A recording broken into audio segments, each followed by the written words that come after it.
Hello hi good afternoon ಎಲ್ರಿಗೂ. So afternoon video ಮಾಡ್ತಾಯಿದ್ದೀನಿ. ನಿನ್ನೆ ಮೊನ್ನೆಯಿಂದ ತುಂಬ ವೈರಲ್ ಆಗ್ತಾ ಇರೋ ವಿಡಿಯೋ ಏನಪ್ಪ ಅಂದರೆ ರಶ್ಮಿಕಾ ಅವ್ರದ್ದು ಕಾಂಟ್ರವರ್ಸಿ. ಬೇಕು ಅಂತ ಮಾಡ್ತಾರೋ ಇಲ್ಲ ಇನ್ನೂ ಜಾಸ್ತಿ ಟ್ರೋಲ್ ಆಗಲಿ ಅಂತ ಮಾಡ್ತಾರೋ ಏನಂತಲೇ ಗೊತ್ತಾಗ್ತಾ ಇಲ್ಲ. ಸೊ ಅವರೊಂದು ಸ್ಟೇಟ್ಮೆಂಟ್ ಕೊಟ್ಟಿದ್ದಾರೆ. ಕೊಡವ ಇದರಿಂದ ಕಮ್ಯುನಿಟಿಯಿಂದ ಫಸ್ಟ್ ಇಂಡಸ್ಟ್ರಿಗೆ ಬಂದಿರೋದು ನಾನೇ ಅಂತ ಒಂದು ಏನಂತಾರೆ ಸ್ಟೇಟ್ಮೆಂಟ್ ಕೊಟ್ಟಿದ್ದಾರೆ.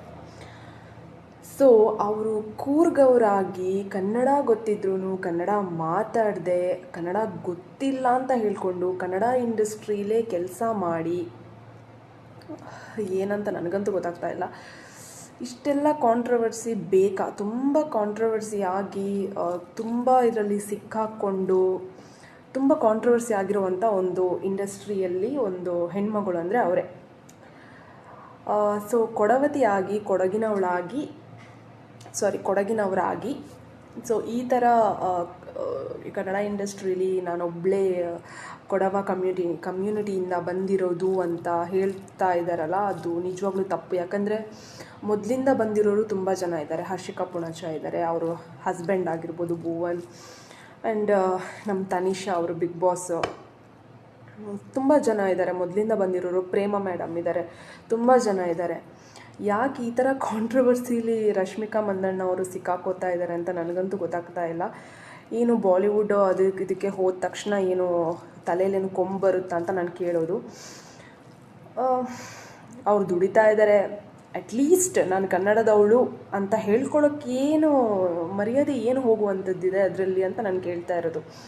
ಯಾವುದೇ ಭಾಷೆ ಬರಲಿ, ಯಾವುದೇ ಭಾಷೆ ಕಲೀಲಿ, ಆ್ಯಂಡ್ ನಮ್ಮ ಕನ್ನಡನ ಯಾಕೆ ಅವರು ಗೊತ್ತಿಲ್ಲ ಅಂತ ಹೇಳಿದರು ಅಂತ ಅದೊಂದು ಸ್ಟೇಟ್ಮೆಂಟ್. ಆ್ಯಂಡ್ ಕನ್ನಡ ಬರಲ್ಲ ಅಂತ. ಆ್ಯಂಡ್ ಇನ್ನೊಂದು ಸ್ಟೇಟ್ಮೆಂಟ್, ಲಾಸ್ಟ್ ಟೈಮ್ ನಾನು ಹೈದ್ರಾಬಾದವಳು ಅಂತ ಹೇಳಿರೋ ಒಂದು ಸ್ಟೇಟ್ಮೆಂಟ್.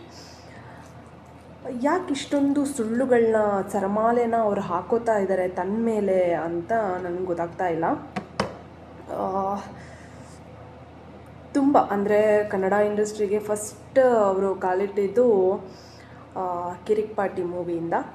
ಸೊ ಅಲ್ಲೂ ತುಂಬ ಕಿರಿಕ್ ಮಾಡಿಕೊಂಡ್ರು. ಆ ಕಿರಿಕ್ ಪಾರ್ಟಿ ಮೂವಿ ಆದ ನಂತರ ಅವ್ರು ತುಂಬ ಕಿರಿಕ್ ಮಾಡಿಕೊಂಡ್ರು.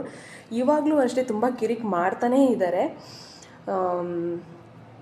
ಏನಂತ ವಿಷಯ ಅಂತಲೇ ಗೊತ್ತಾಗ್ತಾ ಇಲ್ಲ. ಅವ್ರು ಯಾಕೆ ಆ ಥರ ಮಾತಾಡಿದರು ಆ್ಯಂಡ್ ಏನು ಅವ್ರ ಇಂಟೆನ್ಷನು ನೋಡ್ತಾನೆ ಇದ್ದೀನಿ ನಾನು ನ್ಯೂಸಲ್ಲಿ. ಇದು ಡೈಲಿ ಇದೇ ಬರ್ತಾ ಇದೆ. ಒಂದಲ್ಲ ಒಂದು ಕಾಂಟ್ರವರ್ಸಿ ಅಲ್ಲಿ ಸಿಕ್ಕಾಕೋತಾನೇ ಇದ್ದಾರೆ. ನೋಡೋಣ ಏನಾಗುತ್ತೆ ಅಂತ. ಏನೇ ಆದ್ರೂ ನನಗೆ ಆ ಸ್ಟೇಟ್ಮೆಂಟ್ ಕೊಟ್ಟಿರೋದು ಒಂಚೂರು ಇಷ್ಟ ಆಗಿಲ್ಲ. ಆ ಹೆಣ್ಮಗು ಬೆಳೆಯಲ್ಲ ಅಂತ ಯಾರೂ ಹೇಳ್ತಾ ಇಲ್ಲ.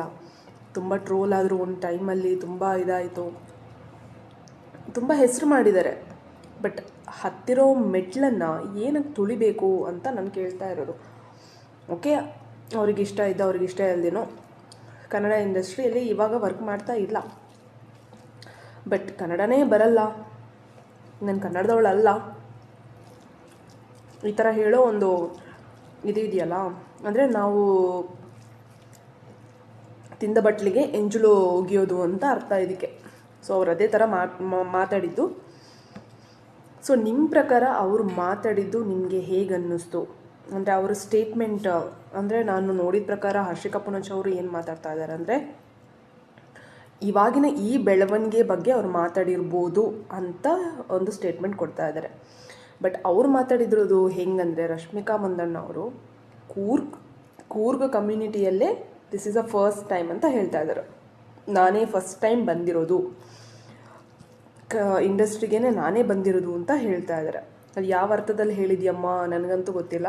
ಬಟ್ ನಿನಗಿಂತ ಮುಂಚೆ ಓಲ್ಡ್ ಆ್ಯಕ್ಟರ್ಸು ತುಂಬ ಜನ ಬಂದಿದ್ದಾರೆ, ಅವನ್ನ ತಿಳ್ಕೊಂಡು ಮಾತಾಡೋಷ್ಟೇ ನಾನು ಹೇಳ್ತಾ ಇರೋದು. ನಿನ್ನ ಕನ್ನಡದ ಮೇಲೆ ಅಭಿಮಾನನೇ ಇಲ್ಲ, ಇನ್ನು ಯಾಕೆ ಮಾತಾಡಬೇಕು ನೀನು ಫಸ್ಟ್ ಆಫ್ ಆಲ್, ಹೌದಾ? ಸೊ ನಿಮಗೇನು ಅನ್ನಿಸ್ತು ಆ ಸ್ಟೇಟ್ಮೆಂಟ್ ಕಮೆಂಟ್ ಮಾಡಿ. ಬಾಯ್.